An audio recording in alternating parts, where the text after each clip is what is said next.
I will be ordering the cessation of sanctions against Syria in order to give them a chance at greatness.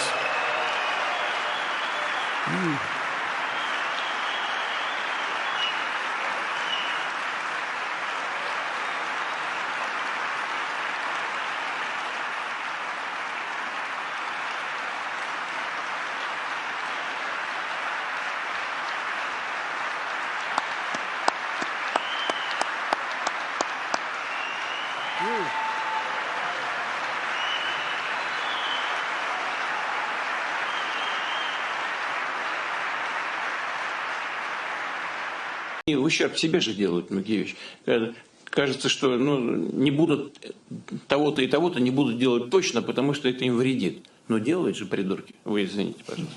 Значит, как? В рецессию, значит, ведущие экономики мира в рецессию впадают. Только бы нам навредить. Куплю билеты, не поеду, называется. На зло кондуктору. Что это такое? This is my video update on this Wednesday afternoon, coming to you from somewhere in Cyprus. Let's talk about some news. And let's start things off with Trump's visit to Saudi Arabia, meeting with MBS. I believe he has just concluded a meeting with Al-Shara, also known as Al-Golani, also known as Bizarro Zelensky, the man who once upon a time had a 10 million bounty on his head in the United States, wanted by the FBI. I believe the FBI. Anyway, he was a wanted man. Now he is president of Syria. Allegedly, he's president of Syria, and he is meeting with U.S. President Donald Trump, a meeting organized by MBS of Saudi Arabia. But we'll get to some information on Syria in just a moment. But before we get to Syria, let's talk about Trump's speech that he made to the Saudi-U.S. Investment Forum. A pretty incredible speech, I must admit, from the U.S. president. He said a lot of good things. Now the question is, will he act on the very things that he said in this speech, or was this all talk? So let's get to his speech. There's a good summary of Trump's speech at this investment forum that is on Zero Hedge. So I will read you a bit of what Zero Hedge said in the summary of Trump's speech. The title from Zero Hedge is Trump Torches Neocons and Interventionists, Emphasizes Peace Through Strength, Deal Making in Major Saudi Speech. He absolutely did torch the neocons and U.S. interventionism, nation building. He absolutely talked out against these things in his speech. So let's open up Zero Hedge and talk about what Trump said, some of the major points that Trump said. He mentioned that the U.S. is rocking. The markets are rocking. He said, we are rocking. The United States is the hottest country, with the exception of your country, Trump said, pointing to MBS in the front row before him. Trump mentioned Saudi Arabia and business in the kingdom, as well as Saudi Arabia as a tech hub. And he said, and I quote, instead, the birth of a modern Middle East has been brought by the people of the region themselves, the people that are right here, the people that have lived here all their lives, developing your own sovereign countries, pursuing your own unique visions. and charting your own destinies in your own way. Silence, according to Zero Hedge, silence befell the crowd as Trump said that it was his fervent wish that Saudi Arabia will soon be joining the Abraham Accords, but he ultimately conceded that the kingdom will do it in its own time. So praise for the Saudi government, for MBS, for the people of Saudi Arabia, for building a high-tech business and investment hub. He then went on to talk about Iran. According to Zero Hedge, Iran put on notice. Trump said, I want to make a deal with Iran. I can make a deal with Iran. I'll be very happy if we're going to make your region and the world a safer place. He offered a much brighter future if Tehran will do a deal. If Iran's leadership rejects this olive branch and continues to attack their neighbors, then we will have no choice but to inflict massive maximum pressure and take all action required to stop the regime from ever having a nuclear weapon. Iran will never have a nuclear weapon, Trump said. So Trump's policy of maximum pressure towards Iran if they do not agree to a deal with the United States. Trump said during his visit in Saudi Arabia that he will crash the economy of Iran if they do not agree to a deal. He will bring the economy to zero, I believe is what Trump said. Saudi Arabia and Iran, they had a normalization of diplomatic ties. It's about a year and a half ago, thanks to the mediation of China, maybe 2 years ago. And Saudi Arabia, I do believe Saudi Arabia would like to see a stabilization in a stability in the region, in the Middle East region, especially with the United States and Iran, the tensions between the U.S. and Iran. I do believe that MBS would like to see that issue resolved. Anyway, that's Trump's threat that he made to Iran, as well as what he calls an olive branch. And then he talked about Syria. And he announced that the United States will be lifting sanctions on Syria. Trump said, Syria, they've had their share of travesty, war, killing in many years.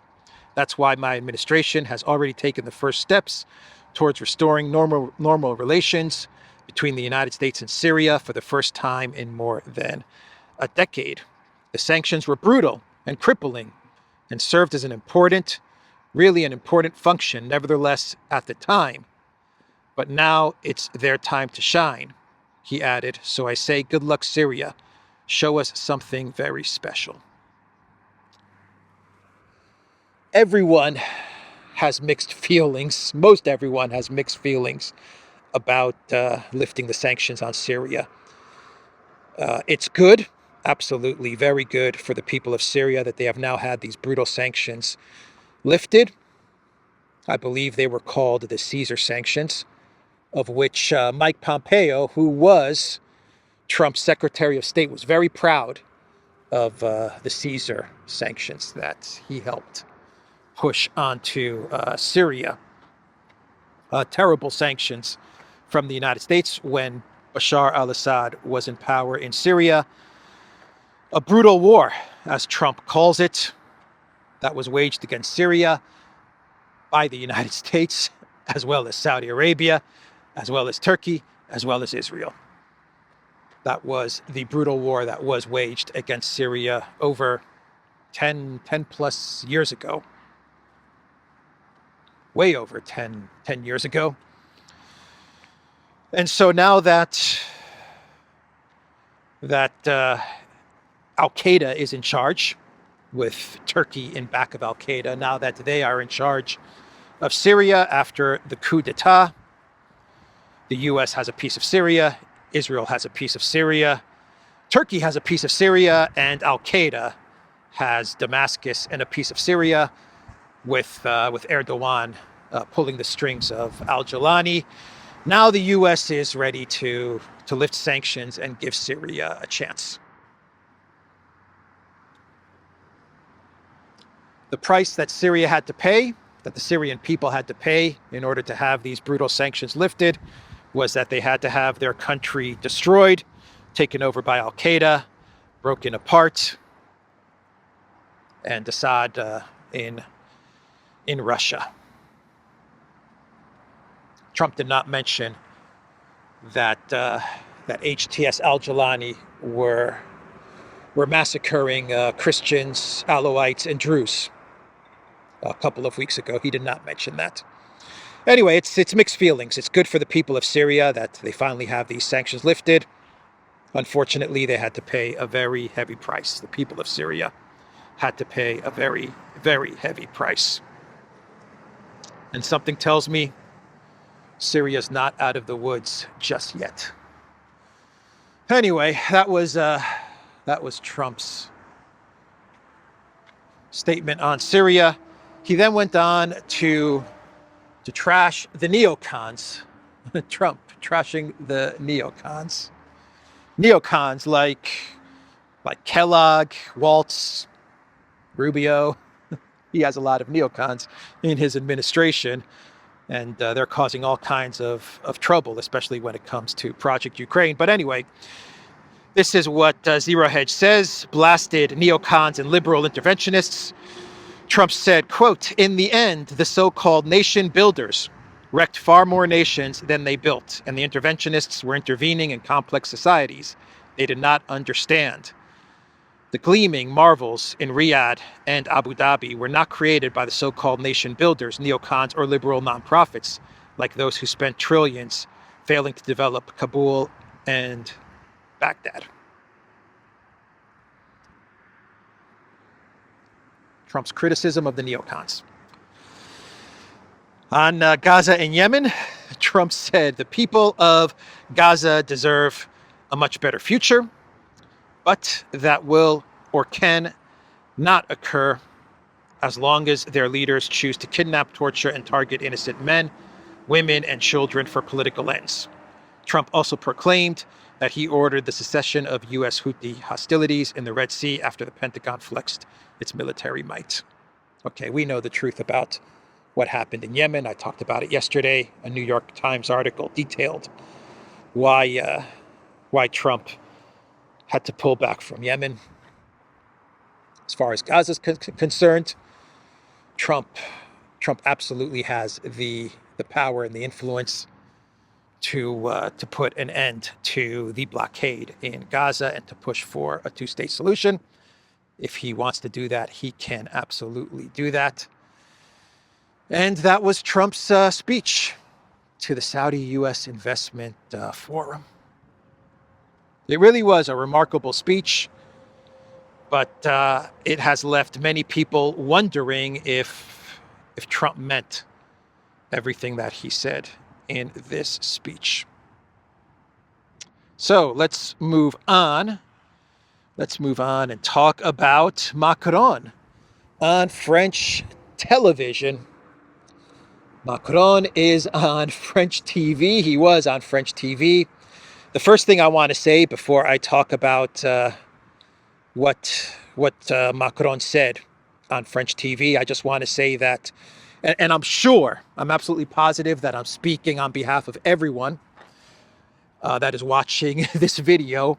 I want to say that we are all very relieved and very happy that Macron is feeling better after his train trip to Kiev, because Macron obviously had some sort of a cold or some sort of allergies and a runny nose, and all of the snots and the boogers and the mucus was on his tissues.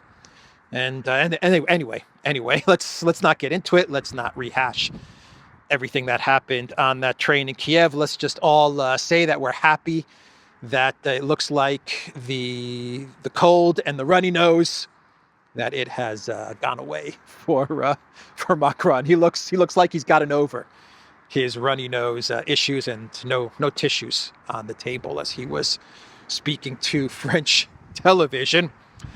So what did Macron say? Well, he said all kinds of flip-floppy, crazy, interesting things, Macron. talking all kinds of smack. Emmanuel Macron. I don't know the name of this church, everybody, and it is a new church, and it is pretty much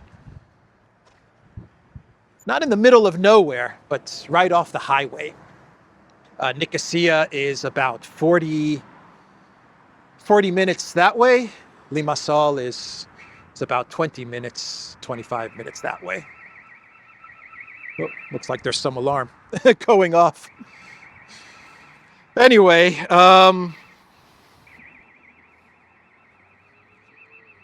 yeah, there is an alarm going off. So let's continue. Let's continue, and let me get some distance from the church before the authorities come. Let's talk about Macron's statement that he made to French television. And Macron, he said that France has given everything to Ukraine. They have given everything that they have to Ukraine. He's talking about weapons and military assistance, and they have no more to give. He actually said that the French military is not set up to fight the type of war that is going on in Ukraine. So he mentioned that. And then he said, as he was saying that France has given everything to Ukraine, he then said that French troops should go to Ukraine as part of a reassurance force. So he says that France has nothing more to give, and the military is not built to fight these types of wars that are going on in Ukraine. But he said that French troops should be in Ukraine, in the west of Ukraine, as a reassurance force, when and if Russia decides to agree to the 30-day unconditional ceasefire. That was Macron's statement there. He said that Ukraine will not be able to get its territory, the 2014 territory, the 2014 borders. It will not be able to achieve this. And he said Ukraine even knows this as well. And he then went on to say that the goal is for Europe, for the collective West, to put Ukraine in the best negotiating position. Whenever they say that, to me, it's code for the collective West wants to inflict a defeat on Russia. That's what it means to me. Whenever they say we want to put Ukraine in the best negotiating position, what they really mean is that we want to inflict a defeat to Russia. So that is what Macron said in his statement. We have an army model that wasn't designed for high-intensity land conflicts. We gave everything we had, and we cannot give what we do not have. That was his quote. And he also said the war must end, and Ukraine must be in the best possible position to enter into negotiations. That will make it possible to address territorial issues. Even Ukrainians themselves have the lucidity to acknowledge that they will not have the capacity to reclaim everything that has been taken by Russia since 2014. We can't leave Ukraine on its own, the French president added. Since it will not be joining NATO, we are proposing reassurance forces. In other words, the allies who are willing will deploy forces far from the front line in key locations to conduct joint operations and demonstrate our solidarity. This whole reassurance forces thing, man. Peacekeepers, reassurance forces, whatever you want to call it, it just doesn't go away.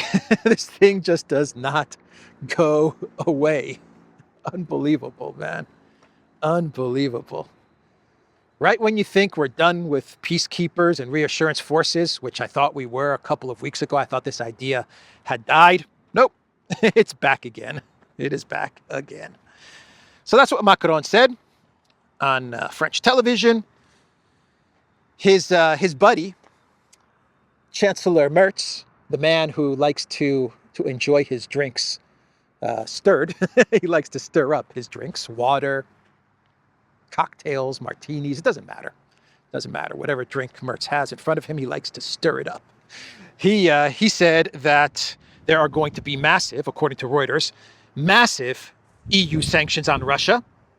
He said these sanctions are going to take time to have their effect, and it's going to need the U.S.'s help. It's going to need the U.S.'s help. Actually, Reuters is saying a diplomat said this, citing Merz. So I won't say that this is a direct quote from Merz, but these are coming from diplomatic sources close to Merz and the EU leaders and what they're thinking with regards to the next steps against Russia. Merz actually said that Russia has until Friday. They have until Friday to accept the 30-day unconditional ceasefire, or else massive, bone-crushing sanctions. Bone-crushing. Lindsey Graham. Bone-crushing sanctions. Massive. Chancellor Merz sanctions. But it's going to take time for the sanctions to have an effect. And without the U.S., they're not going to have an effect. He talks such a big game, Merz. He talks such a big game. And then he says, yeah, but without the United States, we really can't do much. Oh, boy. So Putin gave a speech to the Business Association of Russia. Putin's key statements, according to TASS, key statements at a meeting with the Business Association. Private business is writing the success story of the Russian economy, the president noted. Let me pull up TASS and read you, what a beautiful tree, huh? And read you what Putin said, because he said a lot of interesting things. The Russian president, let's see here. So far, the police haven't come yet. The alarm went off over there. I was getting too close to the church, I guess. But no police yet. If they take me away to jail, just make sure that you get me out, everybody. Let's see here. Putin's statements, as summarized by TASS. On the economy, Putin said that Russia has managed to significantly adjust its estimate of GDP growth for last year by 0.2 percentage points to 4.3%, which is also important, Putin said. So the Russian economy is growing. It's growing in tatters. Tatters. Take that, Putin. Tatters your economy. 4.3% growth. On the Ukraine conflict, Putin said that the Kiev authorities are conducting forced mobilization. People are being caught on the street like dogs. I believe that Putin actually put the number of people that are being grabbed by Ukraine as being mobilized by force by Ukraine. He put that number at, I want to say 30,000, I believe is what he said. It sounds like a huge number, but I think that is the number that he said. Meanwhile, Putin said as 50,000 to 60,000 people a month come to the Russian armed forces themselves, voluntarily, he said. So Ukraine, his point was, whether you believe it or not, his point was that Ukraine, they're forcing 30,000 people to go to the front lines every month, while in Russia, you have 50 to 60,000 volunteers joining the military every month. On Western companies possibly returning to Russia, Putin said that they will examine the companies that want to return to Russia. But Putin said that the companies left in a very bad way. They did not leave in a good way. An insult to Russia. It was very insulting the way they left the Russian market. And now many Russian companies and companies from friendly nations have stepped in. So Putin said that. But they will examine the companies that want to return. It's not going to be easy. And a simple apology is not going to be enough.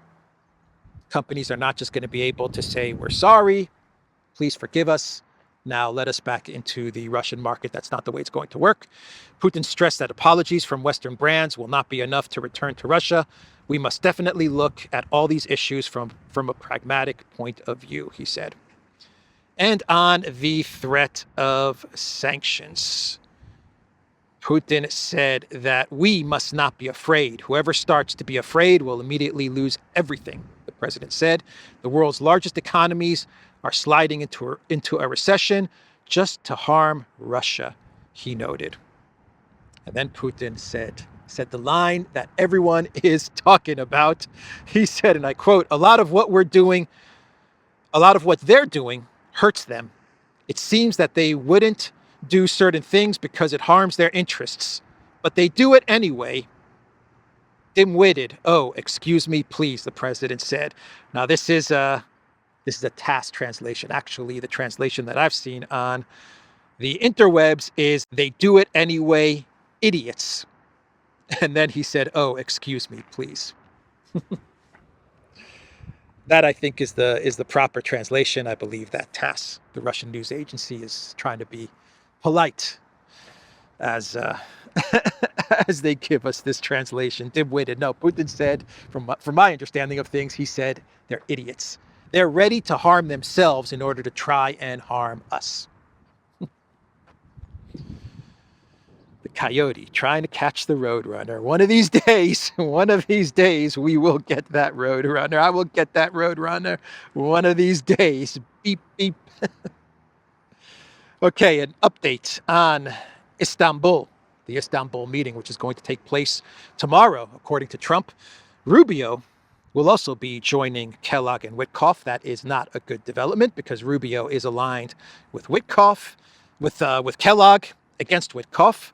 And Rubio and Kellogg are aligned with the Zelensky regime, and they are aligned with the Europeans, and they're the ones that are promoting the Kellogg freeze plan, 30-day unconditional ceasefire. Anyway, Rubio will be going to Istanbul, according to Trump. We also are getting reports that Lula of Brazil, this is also not good news, in my opinion, he is trying to convince Putin to go on Thursday. He is really trying to convince Putin to go and meet with Zelensky on Thursday. Lula, why are you doing this? You know this is not a move that a leader, that a president of Putin's stature would do or should do. Any president or prime minister should not be going to the first meeting of these types of negotiations and bilateral talks. You know that, Lula. Zelensky can go because he's not really the leader, is he? He's not really the president, according to Russian law. Russian lawyers believe that Zelensky is not the legitimate president of Ukraine. But anyway, Zelensky, he wants to go. Let him go. But come on, Lula. You know that this would not be a good move for Putin to go to these meetings. I don't know why Lula is trying to convince Putin to go. Anyway, the deputy foreign minister of Russia, Ryabkov, he said that the team that will be going to Istanbul. Now, we are getting reports, a lot of reports, which do claim it's Lavrov and Ushakov, but Peskov has not confirmed this. I do believe it will be Lavrov leading the team, but Peskov has still not 100% confirmed this. Anyway, the deputy foreign minister, he said that Russia's position in the talks in Istanbul has not changed. Russia's going to go there with June 2024 root causes Istanbul Plus. That's what Russia's going to talk about. That's going to be their negotiating position. Their starting negotiating position. And finally, Kellogg was on, I believe it was Fox News the other day. And Kellogg, he is just running his mouth, man. He is running his mouth about these talks in Istanbul and his freeze plan. He's very proud of his freeze plan and the fact that U.S. President Trump is backing his freeze plan. But Kellogg, he told Fox News that once there's an agreement for a freeze in place, he calls it, on the current front lines, then UK, French, and Polish troops will move into the west of Ukraine. He actually said that. He said once they agree to a freeze, the European troops are moving in. We're talking about NATO as well, the engagement of NATO. What does NATO look like? We were actually saying this may be a time, we hate to say this to Ukraine, but this may not happen in the near term, maybe something in the future, but not right now. And then we talk about the resiliency force, and this is a force of what they call the E3, but it's actually now E4. When you're talking about the Brits, the French, as well as the Germans, and now actually the Poles have a force west of the Dnieper River, which means it's out of contact range, and then to the east you have a peacekeeping force, and what it would look like with a third party involved with that, so you can actually monitor a ceasefire. So we have this thing pretty well planned out. We looked at it. This term sheet is pretty extensive. We've actually passed that to the Ukrainians, to the Russians, to the members of NATO and the E3. So we're very, very comfortable where we're at, and what it should look like, a peace should look like. Obviously, with negotiations, it's not going to be perfect. It never is. That's Kellogg. That is Kellogg. By the way, Poland, they came out very quickly when Kellogg revealed this, when he said this. They came out very quickly with a statement saying that they are not going to be sending troops to Ukraine. That is what Poland said. Very, very quickly after Kellogg's statement, they came out and denied his interview, what he said on Fox News. So that is an update there. And what else? Here's a kind of clown world. We're not at clown world territory. We're not in clown world territory just yet. How are we doing on time? We're doing pretty good on time. But here's a pre-clown world. Zelensky, he is claiming that the law that bans talking to the Russian president, talking to Putin, he says that law does not apply to him. That is what Zelensky is saying. The funny part is that Zelensky, as he's making these statements, we have him on video now making these statements.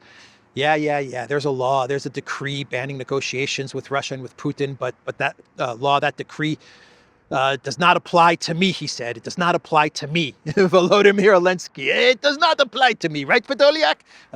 It kind of does, Mr. President. What you say, Podolyak? Anyway, the interwebs, the good people on X and on Telegram, they are actually publishing the law and the decree, which specifically states that he's not allowed to negotiate with the Russian president. Zelensky, man, what can you say? What can you say about Churchill number 2? So an update from yesterday's video on Pfizergate, before we get to our main Clown World event. And the court's decision has come out. And guess what? I'm shocked. I am kind of shocked. Ursula, guilty. Guilty.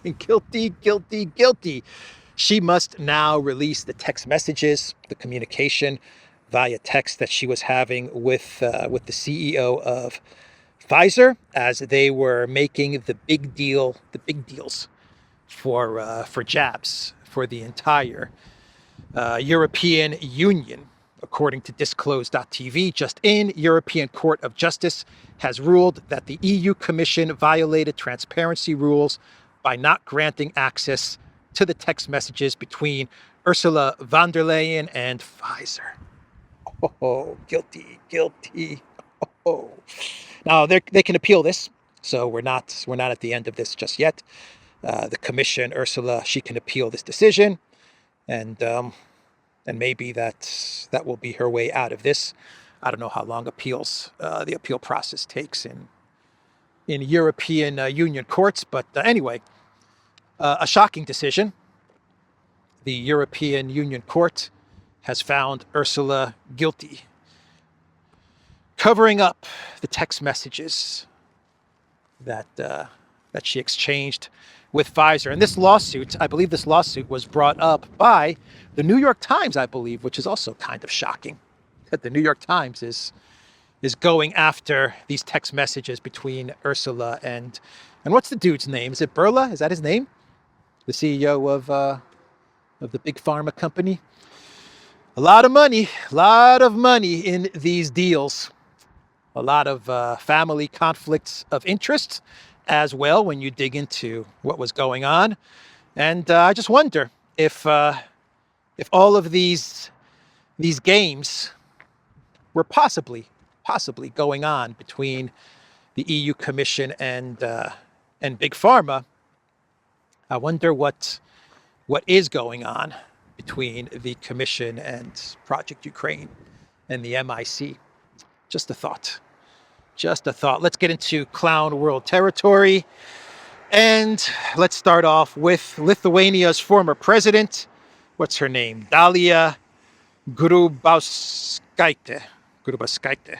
I know I'm pronouncing that wrong, but she was the former president of Lithuania. Yeah, I remember her. I remember when she was president of Lithuania a few years back, I believe. Anyway, she is saying that the Istanbul talks are Putin's way of stalling for time. Okay, that's actually very common. The winning side, the side that's winning, is usually the side that is trying to stall for time. That's usually how these things go. The winning side is the side that capitulates, and the winning side is the side that stalls for time. That's exactly how these things go in fantasy land, in EU fantasy land. That's how these things go. In the real world, the losing side capitulates, and it's the losing side that is stalling for time. Anyway, she said that, and then there is a quote attributed to her where she is saying that Russia's nuclear weapons no longer frighten anyone. They don't frighten anyone, the nuclear weapons that Russia has. Quote, "There is no need to be afraid and no need to pay attention. This is an outdated instrument that is there. What is there? This is an outdated instrument. What is there to be afraid of? No umbrella will help because now there are completely different weapons, a completely different nature of war. Nuclear weapons will not scare anyone anymore."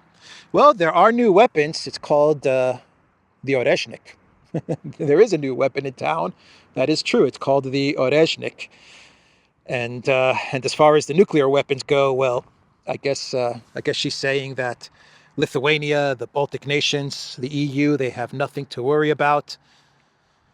Putin's bluffing, I guess, is what she means with this quote, if this is indeed what she said. I can't confirm this quote 100%, but it's clown world. We play it a bit fast and loose when we talk about the clown worlds. But she's not so worried about Russian nuclear weapons. If that's the case, then I would just say for Lithuania and the Baltic nations to begin their offensive, begin their offensive into Russia. What can I tell you guys anymore? If you're not worried about the nukes, if it's all a bluff, then you might as well start the offensive into Russia, I guess. I don't know. Crazy land, man. Crazy land. And since we're talking about crazy land and crazy statements, Kaja Kallas, she announced that there is going to be an 18th sanctions package. The European Union is preparing the 18th sanctions package. But wait a minute, Alex, wait a minute. Do we even have the 17th sanctions package prepared, ready, approved, voted on? No, I don't think so. We do not have the 17th sanctions package completely wrapped up. It's close to being wrapped up. There's a lot of concern about Orban and Hungary's vote, but we're still on 17th sanctions package. No worries, Kaja Kallas, the visionary, the stunning and brave visionary that Kaja Kallas is, she's looking towards the future. And the future is saying 18th sanctions package. Why stop at 18? Why not just say we are preparing the 52nd sanctions package? Oh, man. Anyway, that's what Kaja Kallas said, and she posted on X, "In London today to meet foreign ministers of the Weimar Plus format. Together, we stressed that Russia must agree a 30-day ceasefire with Ukraine immediately to pave the way for talks on a lasting peace. Putin should stop playing games and get serious about engaging in peace talks. Quit playing games with my heart." My heart, Russian President Vladimir Putin. Quit playing games with my heart. The Weimar Plus. That's a nice name for a get-together, huh? The Weimar Plus. And then she has the photo of all of them, walking in the streets. I think that's the new trend for European leaders. The new trend when they get together and they have their photographers with them is to get the street photos, to get them in action, walking in the street, because that's what they do. They get together and they just walk around the street, you know, like everyday people, like you and me. They get together and they walk around and they talk and they discuss politics and geopolitics. That's what they do. They're just like us. Anyway, that's the video. The Duran.locals.com. We are on Rumble, ODYSEE, BitChute, Telegram, Rockfin, and X. Go to the Duran shop, pick up some merch like what I'm wearing in this video update. There is a link in the description box down below. Take care. So I believe this is St. George, the church. Yep, has to be St. George. No doubt about it. With that icon right there.